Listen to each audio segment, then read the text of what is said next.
बिस्मिल्लाहिर्रहमानिर्रहीम। अस्सलाम वालेकुम नाज़रीन, आप यूट्यूब चैनल देख रहे हैं। मैं इमरान खान हूँ। कुछ बड़ी अहम खबरें हैं। एक तो जिस फैसलाबाद के थाने में मुकदमा दर्ज करवाया गया इमरान खान साहब और उनके साथियों के ख़िलाफ़, और ये तौहीन मज़हब का एक मुकदमा दर्ज करवाया गया है। रियासत आग से खेल रही है और गलत काम कर रही है। यानी ये ऐसी चीज़ें हैं जिससे नुकसान होता है, ये ऐसी चीज़ें हैं जिससे मुल्कों को और कौमों को नुकसान होता है। आप मज़हब कार्ड को इस्तेमाल कर रहे हैं और रियासत ही इस्तेमाल कर रही है। यानी मैं अभी आपको कुछ ऐसी चीज़ें बताऊंगा जिनसे ये चीज़ें साबित होती हैं। कुछ लोग ट्वीट कर रहे हैं, इन्फॉर्मेशन का फ्लो आ रहा है सोशल मीडिया पे। सबसे पहले तो थाना फैसलाबाद के बाहर बहुत बड़ी तादाद में लोग पहुंच गए। ये इसके मनाज़िर और तस्वीर आप देख सकते हैं, और ये मनाज़िर और तस्वीर इस चीज़ को कन्फर्म कर रहे हैं कि लोगों ने इमरान खान साहब के पोस्टर्स, बैनर्स उठाए हुए थे और उनको आशिक रसूल सल्लल्लाहु अलैहि वसल्लम करार दे रहे थे कि नबी अकरम सल्लल्लाहु अलैहि वसल्लम के आशिक हैं, आप कैसे इनके ऊपर इस तरह का मुकदमा दर्ज कर सकते हैं। लोगों ने ना सिर्फ बहुत बड़ी तादाद में आकर वहाँ पे एहतजाज किया, बल्कि उस एहतजाज के अलावा उन्होंने राणा सनाउल्लाह वगैरह के खिलाफ भी दरखास्तें दायर कर दी। यानी ये जो लोगों ने दरखास्तें दायर की हैं उनकी कहानी भी मैं आपके सामने रख देता हूँ। लेकिन राणा सनाउल्लाह का इससे पहले कहना यह है कि मस्जिद नबी सल्लल्लाहु अलैहि वसल्लम का जो वाक़या है उसके ताने बाने पाकिस्तान और बरतानिया से मिलते हैं, और उन्होंने ये स्टेटमेंट दिया। लेकिन यहाँ पे एक यू टर्न भी लिया हुकूमत ने, क्योंकि जो आग उन्होंने लगाने की कोशिश की उसके ऊपर नोटिस हुआ है मुख्तदर हलकों में, और उन्होंने कहा कि आप पाकिस्तान के साथ करने क्या वाले हैं। यानी ये तो आप बंदर के हाथ में माचिस दे दी है और वो पूरे जंगल में आग लगा देगा, या गंजे को नाखून दे दो तो वो अपना सर खुरच खुरच के जो है वो लहू लुहान कर देगा। तो ये इस तरीके से इन्होंने ये काम किया कि पूरे मुल्क में आग लगाने की कोशिश की और मजहबी नफरत को उभारने की कोशिश की। दूसरी जानिब राणा सनाउल्लाह साहब ने एक स्टेटमेंट दिया था, आपको याद होगा, उन्होंने कहा था कि नवाज शरीफ का इस्तकबाल करना ऐसे ही है जैसे हज का सवाब। इस तरह का उन्होंने स्टेटमेंट दिया था। उस स्टेटमेंट के खिलाफ पाकिस्तान तहरीक इंसाफ के लोग पहले तो किसी ने बात नहीं की, लेकिन जब इमरान खान और उनके साथियों के ऊपर इस किस्म के मुकदमात बनाए जा रहे हैं लगातार, तो फिर वो इस दरख्वास्त को लेकर थाने चले गए और उन्होंने वहाँ पे भी एहतजाज किया। बड़ी तादाद में लोग गए और उन्होंने कहा राणा सनाउल्लाह पे, हमजा शहबाज पे और दीगर लोगों के ऊपर मुकदमात दर्ज किए जाएं, क्योंकि ये स्टेटमेंट हज की तौहीन है और हज इस्लाम का एक बड़ा फरीज़ा है और रुकन है, तो ये बड़ी ज़्यादती हो गई है, लिहाजा ये नहीं होना चाहिए। तो राणा सनाउल्लाह के खिलाफ भी दरख्वास्त चली गई है और उसकी तस्वीर मैं आपको दिखा देता हूँ। ये लोग गए हैं, ये वकला हैं, ये बाहर लोगों का हुजूम है और ये सारे वहाँ पे फैसलाबाद में जमा है कि जहाँ पे आपने शुरू किया एक खेल को, एक घिनौने खेल को, कि आप मज़हब को इस्तेमाल करें सियासत के लिए और मज़हब कार्ड के ज़रिए से लोगों की जानों को ख़तरे में डालें, तो उसी तरह की चीज़ उधर से भी हो गई। मेरे ख्याल में दोनों साइडों को खामोश रहना चाहिए और दोनों साइडों को इस चीज़ से गुरेज करना चाहिए। ये किसी के भी फ़ायदे में चीज़ नहीं है। वफाकी वज़ीर जो वज़ीर कानून हैं आज़म नज़ीर तारड़, उनके साथ बैठकर राणा सनाउल्लाह साहब ने एक प्रेस कॉन्फ्रेंस की और वहाँ पे अपने मौक़िफ़ से एक यू टर्न ले लिया। उन्होंने कहा कि मस्जिद नबी के वाक़े पर हुकूमत मुद्दई नहीं बनना चाहती। इससे पहले वो ये कह रहे थे कि हुकूमत ये कर देगी, वो कर देगी, सऊदी अरब के साथ राब्ते में हैं, बंदे आएंगे उनको गिरफ़्तार करेंगे। जो शेख राशिद आए, शेख रशीद के रिश्तेदार, उनको इन्होंने गिरफ़्तार कर लिया और वो ये कहते हैं कि पाकिस्तान में साजिश बनी है और वहाँ पर साजिश के ऊपर अमल दरामद हुआ है, हुकूमत मुद्दई नहीं बनना चाहती। अब वो ये कह रहे हैं, क्योंकि मेरे ख्याल में, मेरी असेसमेंट में, एक ज़बरदस्त इनके साथ जो है इनको डांट पड़ी है और इनको ये बताया गया है कि आप जिस आग से खेल रहे हैं इसमें खुदा न खास्ता हमारा मुल्क जलेगा, पाकिस्तान के साथ ऐसी ज़्यादती और जुल्म ना करें। अब ये राणा सनाउल्लाह साहब ने, और इन्होंने खुद भाग गए हैं, इन्होंने इसके ऊपर यू टर्न लिया इस मामले के ऊपर। और चाहे राणा सनाउल्लाह साहब हों, चाहे बाकी लोग हों, जो जावेद लतीफ़ के साथ हुआ था, जो एहसन इकबाल के साथ हुआ था, और इस तरह बहुत सारे लोगों के साथ पाकिस्तान में तौहीन मज़हब का नाम लेकर टॉर्चर किया गया माजी में। हमने उस दौर में मज़म्मत की थी, आज भी करते हैं। हर दौर में हम ये कहते हैं कि इन चीज़ों को अपनी सियासत के अंदर ना लेकर आएँ और लोगों के मजहबी जज्बात को भड़का कर एक दूसरे की जान को ख़तरे में ना डालें।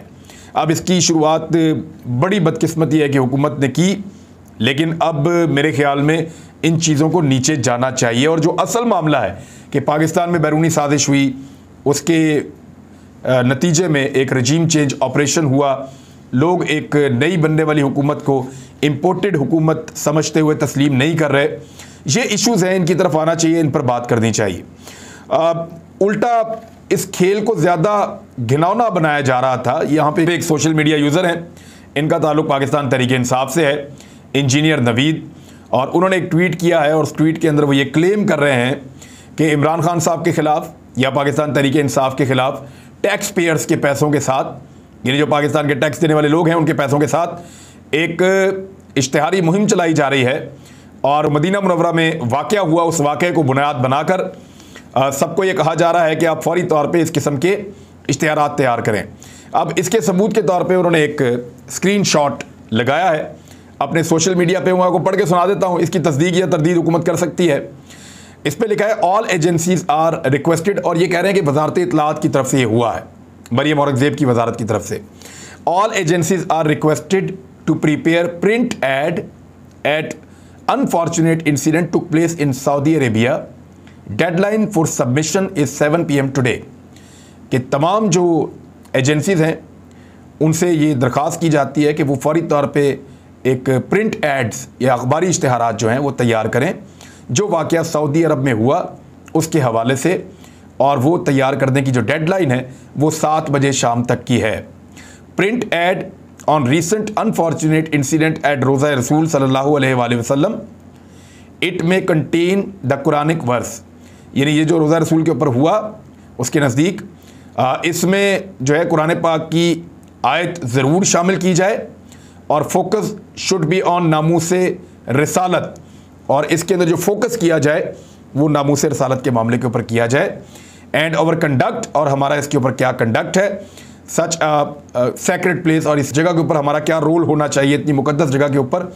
तो इस किस्म के ये अहकामात जो हैं वो दिए गए हैं बकौल इस सोशल मीडिया अकाउंट के जो पाकिस्तान तहरीक इंसाफ से ताल्लुक़ रखता है, और 7 बजे शाम तक की डेडलाइन है कि इसमें ये तमाम इश्तिहारात दिए जाएँ। अगर ये इश्तिहारात अखबारात में छप जाते हैं तो चीज़ें बड़ी क्लियर हो जाएंगी कि वाकई में ये खबर सच है, और ये अगर इश्तिहारात नहीं छपते तो फिर इसका मतलब है या तो ये इश्तिहारात थे ही नहीं, ये खबर गलत थी, तो या फिर उन्होंने रोक दिया है जिन्होंने राना सनाउल्लाह साहब वगैरह को यू टर्न लेने पर मजबूर किया कि हुकूमत इसकी मुद्दई ना बने इन मामलात की, ये जो नफरत अंगेज़ मामलात फैलाए जा रहे हैं। दूसरी जानिब पाकिस्तान तहरीक इंसाफ के लोगों ने इमरान खान साहब के नाम के साथ आशिक रसूल सल्लल्लाहु अलैहि वसल्लम लिखने की हिकमत अमली अपनाई है, और मेरे ख्याल में ठीक है, क्योंकि यहाँ किसी को भी इस्तेमाल करके किसी की भी जान के साथ खेला जा सकता है, तो उन्होंने भी ये हिकमत अमली अपना ली है। तो मज़हब को सियासत के लिए इस्तेमाल नहीं करना चाहिए, मैं हमेशा कहता हूँ और आज भी यही बात कहता हूँ, और मेरी गुजारिश है सबसे कि इस मामले को बंद किया जाए। नफ़रत बहुत ज़्यादा फैल रही है और PMLN इसको फैलाने के अंदर बड़ा किरदार अदा कर रही है।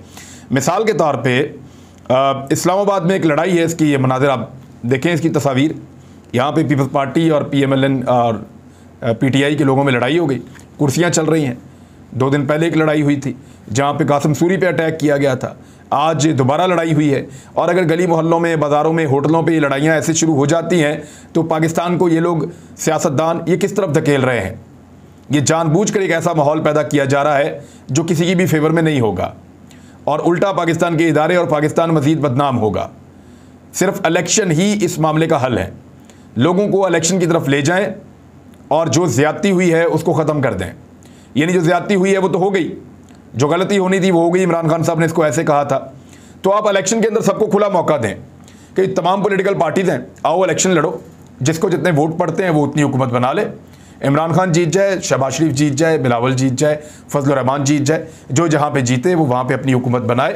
तो इससे बेहतर ऑप्शन नहीं दी जा सकती नफ़रत के इस माहौल में, वरना ये नफ़रत बढ़ती चली जाएगी। नफ़रत का लेवल यहाँ तक पहुँच गया कि आज हनीफ अब्बासी ने ये ऐलान किया कि मैं 50,000 रुपया उस शख्स को इनाम दूंगा जो शेख रशीद की विग उतार कर मेरे पास लाएगा। यानी आप यहाँ से अंदाज़ा करें कि शेख रशीद की विग चाहिए और उस पर मैं इनाम दूंगा। यानी ये किस तरह की सियासत हो रही है कि शेख रशीद की विग उतार के ले आओ, कल कोई कहेगा उसकी जो है वो पेंट उतार के ले आओ, कल कोई कहेगा उसका फलां चीज़ उतार के ले आओ तो मैं इनाम दूंगा। तो ये क्या चल रहा है पाकिस्तान की सियासत में? ये इंतहाई गलीज़ और गंदी सियासत है, ये नहीं होनी चाहिए कि शेख रशीद की विग उतार कर ले आओ तो शेख साहब वहाँ पे क्या फिर विग के बगैर फिर रहे होंगे, और वो विग आपने कर दी क्या है किसी की तौहीन करके। तो ये मैं इनाम दूंगा, ये उन्होंने कहा जी शेख रशीद की विग ले आओ।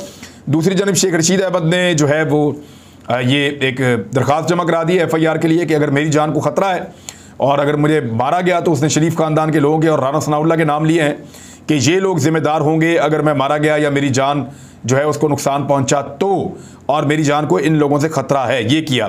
फिर शेख रशीद ने बताया कि उनके मीडिया सेंटर के ऊपर एक छापा भी मारा गया है, लेकिन किसी की गिरफ्तारी नहीं की गई और छापे मारने का सिलसिला तो जारी है।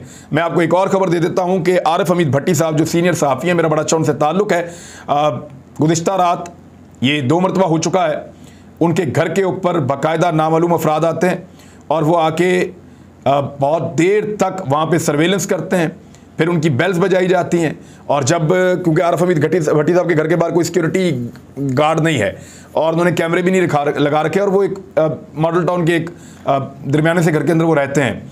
अब वहाँ ना सिक्योरिटी गार्ड है, ना उन्होंने कैमरे लगाए हुए हैं, वो खुद ही अपने दरवाजे पर आए। तो बड़ा अजीब तरीके से सवाल पूछा उस शख्स ने जो वहाँ पे सामने मौजूद था, और उसको देखते ही आरिफ हमीद भट्टी, क्योंकि बहुत पुराने एक जर्नलिस्ट है, उन्होंने पहचान लिया कि ये आदमी किसी इदारे का लगता है और ये सिर्फ हरासा करने के लिए आया। तो फिर उन्होंने उसको कहा कि ये जाके कहीं और इस तरह की चालाकियाँ करना, थोड़ा सख्ती से बात की, तो फिर वो वहाँ से भाग गया।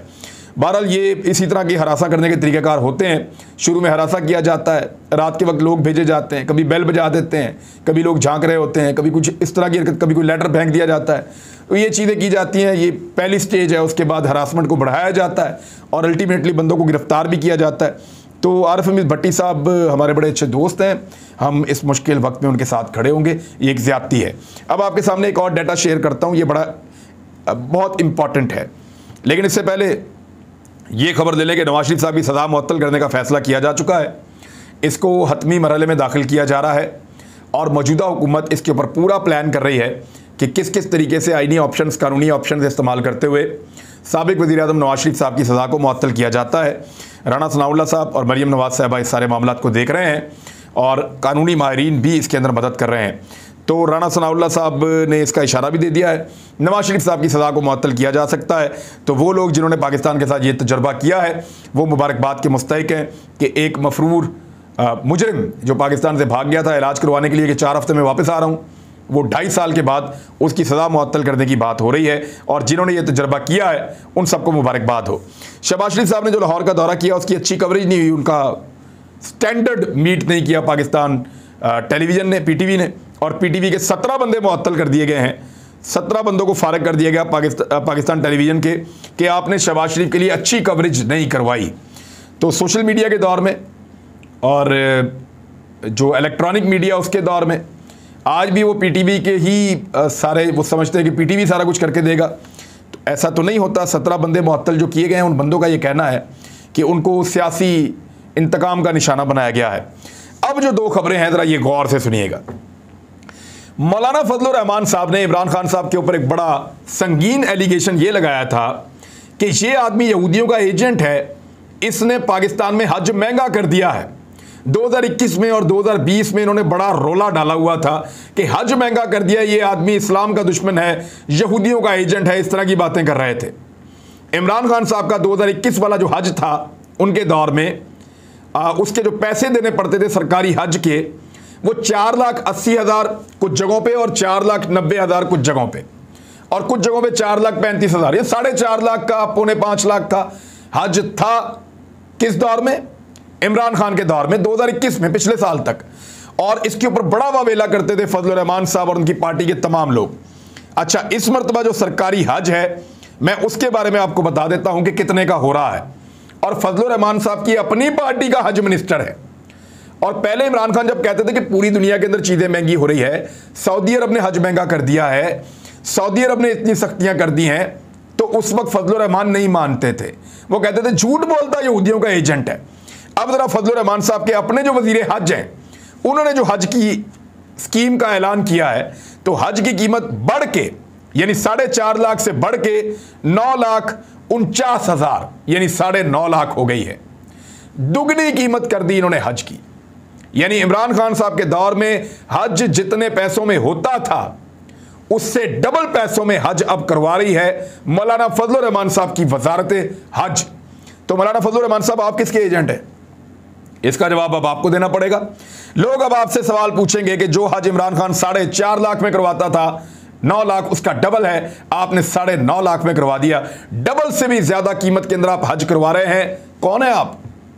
यानी अगर इमरान खान यहूदियों का एजेंट था, यानी इमरान खान अगर इस्लाम का दुश्मन था, यानी इमरान खान अगर हज से लोगों को रोकना चाहता था, गरीब को हज करने से मना करना चाहता था, तो वो तो 4.5 लाख में करवा रहा था।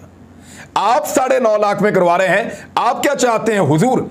अपने बारे में भी जरा कोई स्टेटमेंट दीजिए और बताइए कि हज इतना महंगा आपने क्यों कर दिया। यह है आम तरीन सवाल। और एक और खबर, यह बड़ी अहम खबर है और इसका डाटा मेरे पास मौजूद है, मैं आपके साथ शेयर कर देता हूं।